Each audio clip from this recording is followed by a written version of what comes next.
আজকে কুরবানি ঈদ, আর সবাই গেছে আজকে কুরবানি ঈদের নামাজ পড়তে। আমি যাইনি, তবে ঈদের নামাজ পড়তে গেছিলাম। এই কুরবানি ঈদের নামাজ পড়তে যাওয়া হয়নি। না যাওয়ার অনেক কারণ আছে, তো ভিডিওতে বলবো না সব কিছু। এখন এই মুহূর্তে সবাই চলে গেছে, গ্রামটা পুরো ফাঁকা, কোনো ছেলে মানুষ নাই। এখন যদি আমি দেখাই চিত্রটা আমার গ্রামের, একটাও চতুর্দিকে ছেলে মানুষ নেই।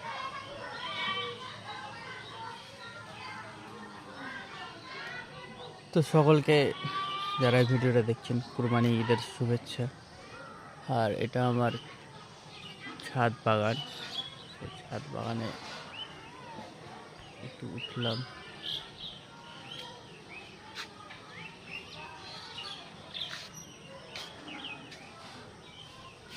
এখন আমের আবার মুকুল আসছে।